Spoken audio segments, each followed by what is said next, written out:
Shalom. Saya rindu mendengar kata shalom sebab shalom itu adalah damai sejahtera Tuhan, amin. Waktu kita berkata shalom, kita menjalani tahun ini dengan shalom dari Tuhan. Saya percaya semua tantangan, masalah yang kita hadapi, kita akan melihat ada damai sejahtera Tuhan menyertai kita, amin.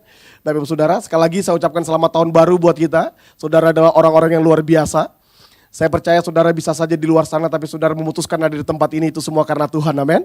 Buat saudara juga yang ada di rumah, saya juga percaya bahwa Tuhan juga bersama dengan saudara waktu saudara mengikuti dan ikut beribadah melalui live streaming. Saya percaya bahwa itu keputusan yang tepat untuk kita bersama-sama memulai di tahun yang baru ini. Untuk kita berjalan bersama dengan Tuhan. Tentu di tahun yang baru ini saya ingin menyampaikan bahwa di tahun yang baru saya berharap bukan cuma tahunnya yang baru, tapi kita sungguh-sungguh mengalami tahun yang baru dengan blessing yang baru dari Tuhan. Katakan amin saudara, sekalipun banyak prediksi, kita perlu lupakan semua prediksi itu bukan berarti kita jadi orang yang apatis, bukan. Tapi kita cukup tahu saja sebagai informasi, tapi kemudian kita harus kembali refer kepada firman Tuhan. Sebab firman Tuhanlah yang menentukan semua kehidupan kita. Katakan amin. Bahwa lebih daripada semua perkataan-perkataan orang hebat di dunia ini, saya berharap semua jemaat Tuhan yang dikasihi Tuhan, saudara lebih berpegang kepada perkataan Tuhan, kepada firman Tuhan, sebab firman Tuhan yang sanggup mengubah semua situasi kehidupan kita. Amin. Kalau informasi dari ahli-ahli itu kadang-kadang hanya bikin kita dakdikduk, khawatir, kayaknya kita jadi kehilangan pengharapan. Tapi setiap kali kita datang kepada firman Tuhan, selalu firman Tuhan memberikan pengharapan dan kekuatan dalam kehidupan saya dan saudara. Itu sebabnya hari ini di tahun yang baru ini, saya rindu kita membahas suatu perkataan Yesus yang unik. Dan saya percaya ini juga menjadi perkataan yang Tuhan mau sampaikan buat kita hari ini. Supaya apa sih yang perlu kita persiapkan di tahun yang baru ini. Selain daripada baju baru, mungkin mempersiapkan perabot-perabot yang baru, segala macam, itu hal yang baik kalau saudara bisa persiapkan. Tapi lebih daripada semua itu, apa yang perlu kita persiapkan supaya kita dapat melihat di tahun ini pun kita dapat melihat anugerah Tuhan yang sempurna. Seperti Tuhan sudah menyertai kita di tahun 2022, Tuhan juga pasti menyertai kita di tahun 2023. Katakan amin saudara. Seperti Tuhan memberkati saya dan saudara, mungkin ada yang berkata tahun lalu bilang, waduh kayaknya ini berat, kayaknya sulit, kayaknya gak terlewati. Toh hari ini kita masih bisa lewati tahun 2022 dan memasuki tahun 2023. Saya percaya ini semua karena anugerah Tuhan. Dan di tahun ini pun saya percaya ada anugerah Tuhan yang baru, yang sempurna juga, yang Tuhan mau limpahkan buat saya dan saudara. Mari kita buka Alkitab kita yang terdapat di dalam Matius pasal yang ke-9. Oke, Matius 9 ayat 16 dan 17. Saya ingin kita membahasnya secara topikal saja hari ini tentang perkataan Yesus waktu dia menjawab pertanyaan dari seorang murid Nabi Yohanes, saudara ya, seorang nabi di perjanjian baru yang mewakili perjanjian lama. Lalu itu seorang muridnya bertanya, kenapa murid-muridmu tidak berpuasa? Lalu kemudian Yesus menyampaikan, ini seperti perkataan yang untuk menyampaikan kepada mereka bahwa memang kedatangan Yesus dia membawa sesuatu yang baru. Mari kita baca dulu ayatnya dari Matius pasal yang ke-9 ayat yang ke-16 dan 17. Mari kita baca bersama-sama, cuma 2 ayat saja. Saudara yang di rumah juga boleh baca bersama-sama. 2, 3. Tidak seorang pun menambahkan secari kain yang belum susut pada baju yang tua. Karena jika demikian, kain penambal itu akan mencabik baju itu, lalu makin besarlah koyaknya.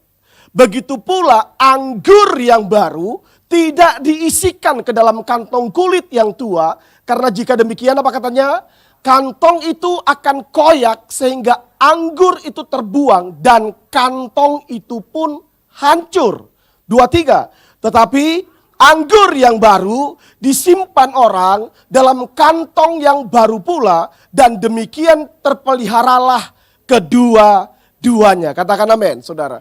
Saya ingin memberitahu kepada kita bahwa di tahun yang baru ini Tuhan menyiapkan anggur yang baru buat kita. Katakan amin.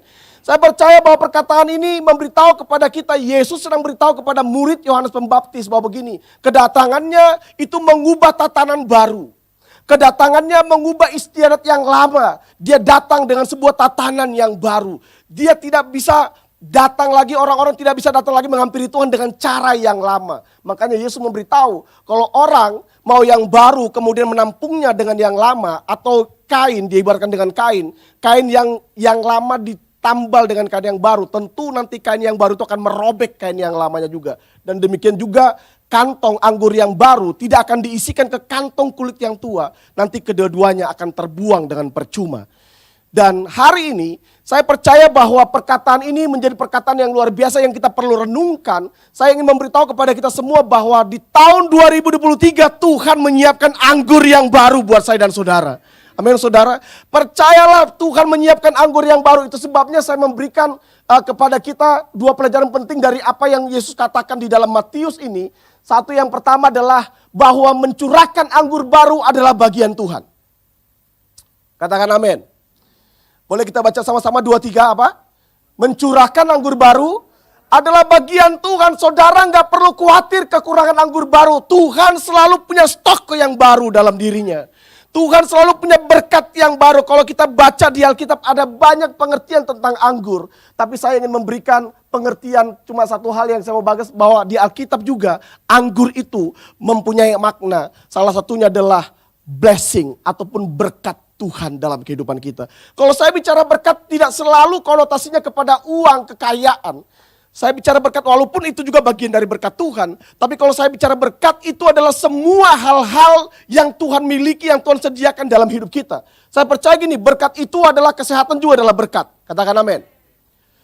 Ada banyak orang, setiap kali saya mendoakan orang yang ulang tahun, saya tanya apa yang spesial yang perlu didoakan. Biasanya dari semua itu pasti satu yang tidak akan pernah lupa. Apa kira-kira? Kesehatan. Ternyata kesehatan itu adalah harta yang tidak bisa dibeli dengan uang, ya kan? Kita punya banyak uang, kalau kita nggak sehat juga, uang jadi nggak ada artinya. Betul, saudara? Tapi kalau kita sehat, sekalipun nggak ada uang, rasanya memang kayak kurang uang. Tapi kalau kita sehat dan kemudian kita pada berkat, ada anggur yang baru, saya percaya kita akan semakin dipenuhi dengan sukacita Tuhan. Amin saudara. Itu sebabnya berkat ini tidak selalu bicara tentang uang. Itu bisa jadi hikmat Tuhan, bisa penyertaan Tuhan, bisa jadi itu jalan-jalan baru dari Tuhan, bisa jadi itu damai sejahtera yang Tuhan berikan kepada kita. Karena berkat itu selalu bicara gini, sesuatu yang tidak bisa dibeli dengan uang. Itu namanya berkat. Selama sesuatu itu saudara bisa beli dengan uang, itu belum tentu berkat. Berkat itu, makanya gini, berkat itu cuma datang dari Tuhan. Karena yang datang dari Tuhan itu gak bisa dibeli dengan uang. Makanya hari ini Tuhan menyiapkan kepada kita anggur yang baru.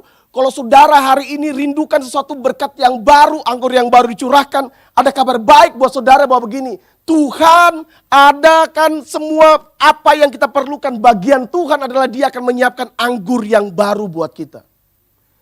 Kalau saudara membaca di Alkitab, ada seorang Yusuf, ini tentang berkat Tuhan. Dia adalah orang anak muda, orang Ibrani yang dibuang, yang dibenci oleh kakak-kakaknya, saudara-saudaranya. Lalu kemudian dia hampir dibunuh dan puji Tuhan ada seorang kakaknya yang sadar. Lalu kemudian begini, kita gak usah bunuh saudara kita jual aja dia jadi budak. Lalu kemudian Yusuf yang muda ini yang masih imut-imut, saya bayangkan kalau baca Alkitab itu saudara, yang dari Kejadian pasal 37, 38, 39. Dimulai 39 lah saudara ya, itu saya merasa seperti kayaknya saya juga hampir mirip dengan Yusuf lah saudara ya. Mungkin masih masih kemerah-merahan juga gitu saudara ya. Lalu kemudian dia nggak terlalu tinggi mungkin, ya sama lah gitu ya. Dan kemudian Yusuf itu katanya karena dia begitu dimanja oleh bapaknya, dia begitu dibuat spesial oleh papanya, kemudian saudara-saudaranya jadi benci, akhirnya dia dimusuhi oleh semua saudara-saudaranya. Apalagi waktu dia menyampaikan mimpinya bahwa nanti ada 11 bintang dan juga bulan dan matahari menyembah dia. Wah, saudara-saudaranya makin benci Yusuf. Sampai kemudian mereka jual, mereka kemudian mengikat Yusuf, masukin dia ke sumur yang kering, lalu menjual Yusuf. Tapi ini yang luar biasa dari Yusuf. Dari semua perjalanan Yusuf yang kita tangkap adalah begini. Tuhan memang memproses dia. Waktu Tuhan memberikan mimpi yang besar buat Yusuf, ada hampir 13 tahun proses hidupnya yang begitu luar biasa. Dijual, dibenci, jadi budak, di penjara. Dia lakukan itu proses selama 13 tahun. Berapa tahun saudara? Apakah itu proses yang gampang? Apakah itu proses yang pendek? Sudah berapa tahun sekarang saudara Tuhan proses? Kita diproses oleh COVID ini berapa tahun? Kayaknya masih ada 10 tahun lagi saudara. Yusuf itu 13 tahun untuk kemudian begini. Semua apa yang Tuhan janjikan, mimpi dan visi yang Tuhan kasih sama dia kemudian tergenapi 13 tahun kemudian. Tapi selama proses 13 tahun itu kita nggak menemukan bahwa begini. Yusuf pernah bersungut-sungut, dia tidak pernah bersungut. Dan yang kita lihat justru di Alkitab, waktu dia jadi seorang budak pembantu di rumah Potifar. Alkitab mencatat, saudara nanti baca di dalam Kejadian pasal, saya catat di sini juga Kejadian pasal 39. Nanti saudara baca di sana, Yusuf itu apa yang dikerjakan Tuhan berkati. Bahkan Potifar tahu gini, budaknya ini yang buat dia diberkati. Sampai kemudian Potifar berkata, aku mempercayakan semua apa yang ada di rumahku kepadamu. Pertanyaan saya, waktu dia di rumah Potifar, apakah Yusuf jadi orang kaya? Lalu tiba-tiba dia jadi punya unta yang banyak dicatat. Lalu dia tiba-tiba punya rumah sendiri. Apakah Yusuf setelah Tuhan memberkati dia, lalu melalui kehidupannya Potifar juga diberkati, apakah Yusuf jadi orang kaya, saudara? Tapi pertanyaannya, apakah Yusuf diberkati? Bukan hanya diberkati, Yusuf bisa menjadi berkat. Ini yang Tuhan rindu dalam hidup kita. Kita bukan hanya diberkati, Tuhan rindu juga begini. Melalui saya dan saudara, kita bisa jadi berkat. Amin, saudara?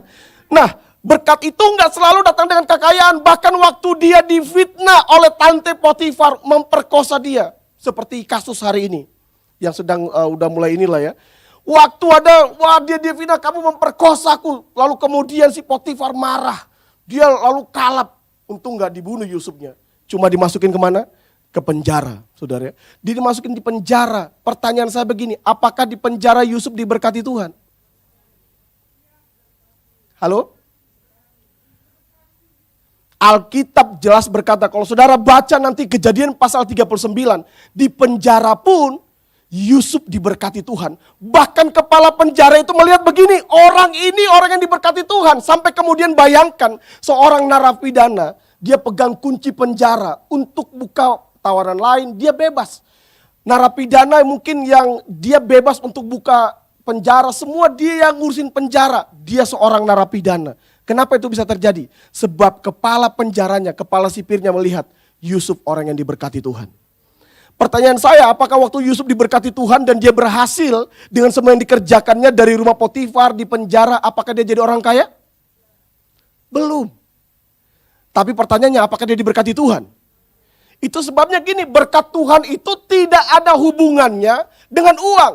Berkat Tuhan itu hubungannya adalah begini, dengan penyertaan dan anugerah Tuhan, kekuatan yang Tuhan berikan kepada kita untuk mengerjakan yang terbaik dalam kehidupan. Itu berkat Tuhan. Dan saya percaya di tahun yang baru ini Tuhan menyediakan kepada hidup kita anggur yang baru, berkat yang baru. Supaya kemudian begini, kita bisa melihat penyertaan Tuhan yang hebat di tahun ini dalam kehidupan saya dan saudara. Amin, saudara.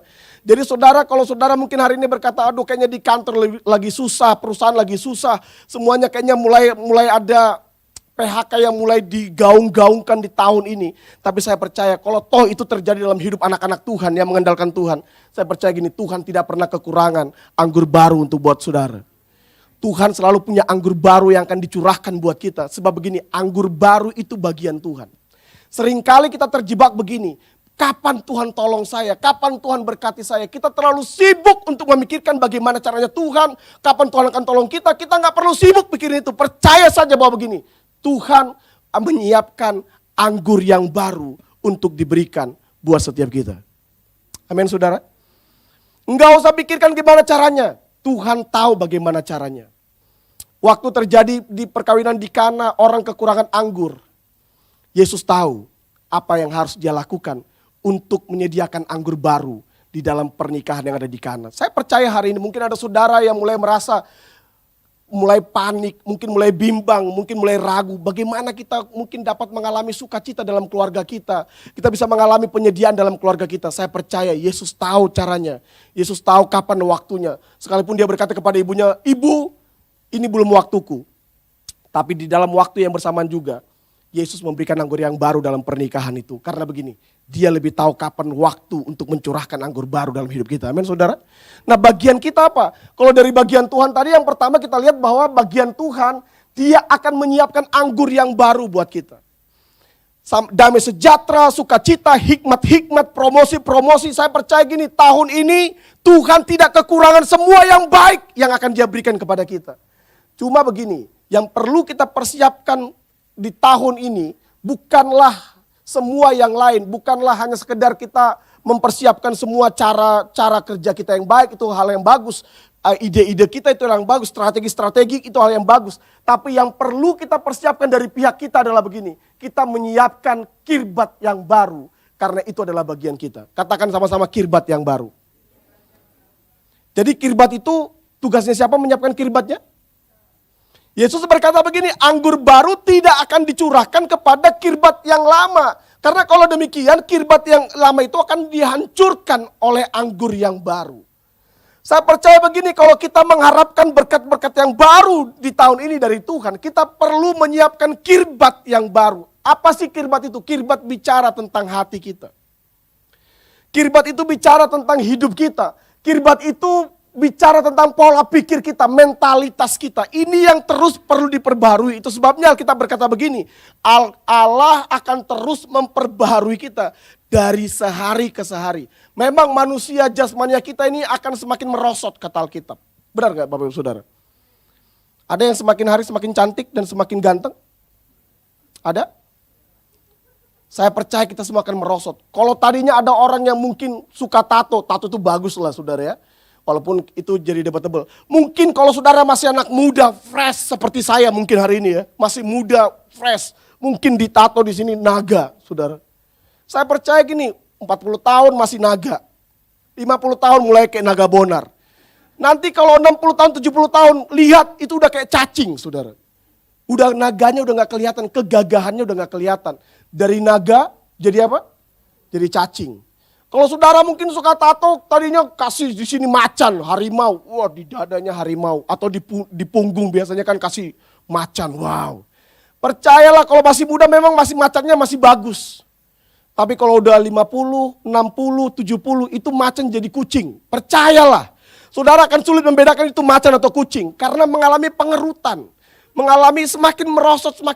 Memang Alkitab udah kasih tahu bahwa kita pasti akan merosot. Tapi Alkitab memberitahu kepada kita bahwa gini, hati nurani kita, manusia batinia kita, roh kita akan terus semakin diperbaharui. Pemikiran kita semakin diperbaharui. Makanya Alkitab beritahu kepada kita bahwa gini, kirbat ini bicara tentang pola pikir, bicara tentang sikap hati kita. Kirbat ini bicara tentang mentalitas kita. Kita perlu di tahun yang baru ini, yang perlu kita persiapkan adalah gini, hati kita terhadap Tuhan. Saudara nggak perlu berdoa Tuhan curahkan anggur baru. Waktu Tuhan melihat ada kirbat yang baru, Tuhan akan mencurahkan anggur yang baru dalam hati kita, amin saudara. Tapi kita akan sulit untuk melihat begini, ada berkat yang baru, anggur yang baru yang Tuhan curahkan kalau kita datang dengan kirbat yang lama. Karena kalau toh Tuhan curahkan anggur barunya kepada kirbat yang lama kita, Alkitab berkata gini, kedua-duanya pasti akan terbuang percuma. Coba bilang sama-sama percuma. Kapan anggur baru itu percuma? Waktu kirbat hati kita masih kirbat hati yang lama. Saya berdoa supaya di tahun yang baru ini, kita yang perlu kita cek hari ini adalah, apakah kita sudah mempersiapkan kirbat yang baru? Hati yang baru, pola pikir yang baru. Jangan batasi Tuhan dengan cara-cara yang lama. Kita perlu melupakan kalau mungkin saudara udah sukses di tahun yang lalu, saudara mengalami kegagalan di tahun yang lalu, stop semua itu. Di tahun yang baru ini Tuhan datang dengan cara-cara yang baru buat kita. Tuhan mau melimpahkan berkat yang baru kepada kita. Bagian kita adalah menyiapkan kirbat hati kita. Apakah hati kita sudah siap untuk menerima berkat yang baru dari Tuhan? Seringkali Tuhan menghentikan berkatnya buat kita bukan karena Tuhan gak mengasihi kita. Tapi karena Tuhan sayang sama kita justru. Karena kalau dia curahkan berkatnya buat kita dan kita gak siap menerimanya, itu bisa menghancurkan kita. Berapa banyak orang waktu dia susah, dia bisa sungguh-sungguh sama Tuhan. Tapi waktu Tuhan curahkan berkatnya buat dia, justru dia jatuh karena berkat Tuhan itu sendiri. Tuhan begini, seringkali Tuhan masih tahan anggur baru buat kita. Itu karena begini, kirbat kita belum siap. Jangan-jangan hari ini kita berdoa dan Tuhan belum jawab doa kita tentang anggur yang baru. Bukan karena Tuhan gak sayang atau Tuhan gak sanggup untuk melimpahkan anggur baru buat kita. Tapi karena begini, dia tahu bahwa kirbat kita masih kirbat yang lama. Kalau Tuhan curahkan, Tuhan dengar jawab doa kita, mencurahkan berkat yang baru buat kita, itu akan membuat kirbat kita robek dan hancur. Dan anggurnya juga terbuang dengan percuma. Hari ini, makanya bagian kita yang perlu kita persiapkan adalah, kita perlu persiapkan kirbat hati kita. Kita perlu persiapkan kirbat hidup kita. Kirbat yang baru.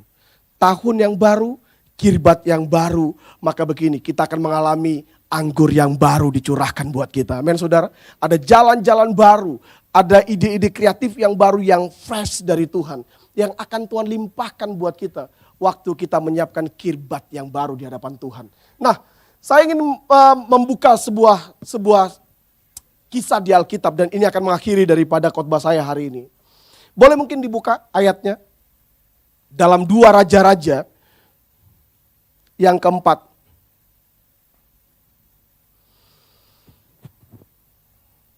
Dua Raja-Raja 4 ayat yang pertama, saudara bisa baca ayat yang pertama sampai ayat yang ke-7 di rumah.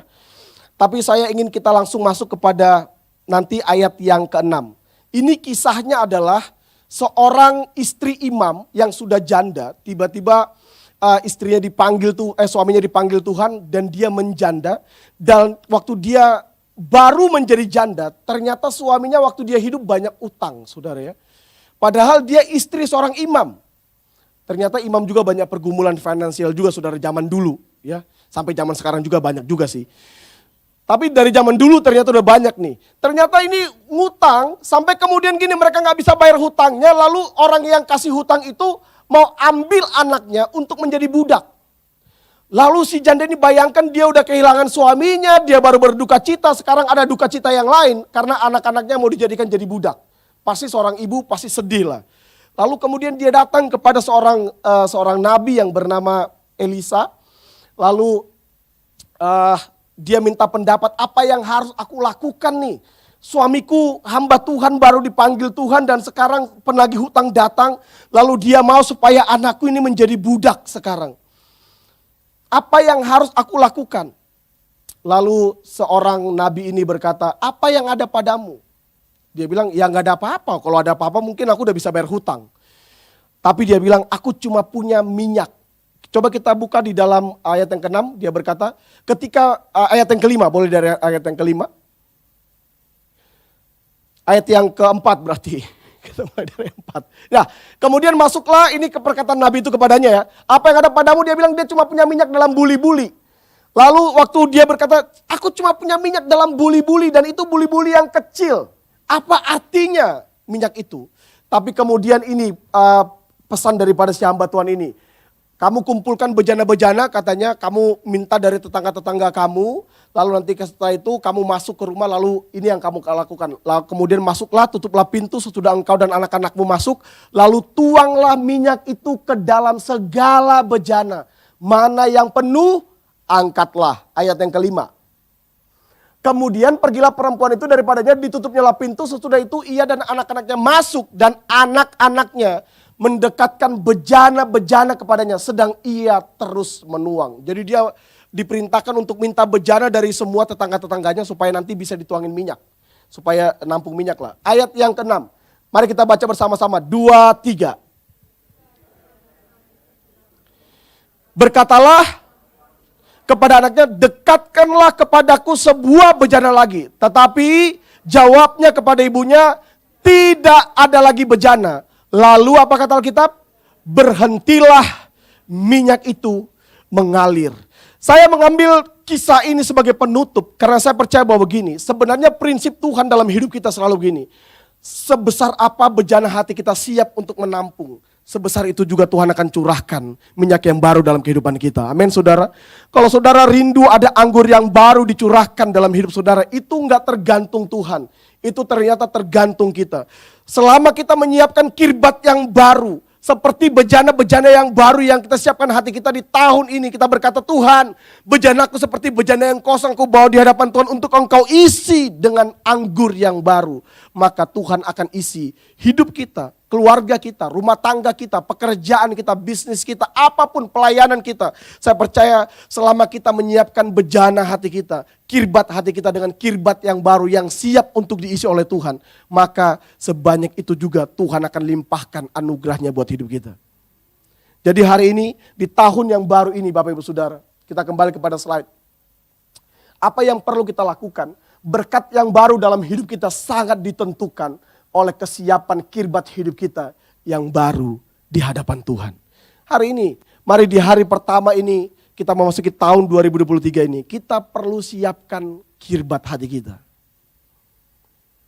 Sesiap apa hatimu menerima anggur yang baru dari Tuhan, maka sejauh itu Tuhan akan mencurahkan anggur barunya buat kita. Jangan pernah salahkan Tuhan. Jangan-jangan kita belum tiba kepada semua yang terbaik dari Tuhan. Bukan karena Tuhan gak sanggup sekali lagi.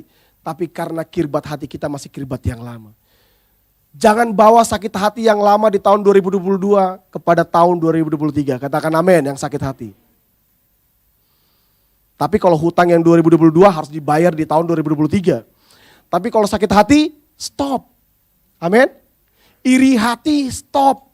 Semua hal-hal yang kita lakukan, hal-hal yang negatif yang kita lakukan di tahun 2022, stop hari ini. Di tahun 2023 ini kita siapkan kirbat yang baru. Seperti bejana yang baru, yang kosong, yang siap untuk menampung semua anugerah Tuhan yang terbaik dalam hidup kita.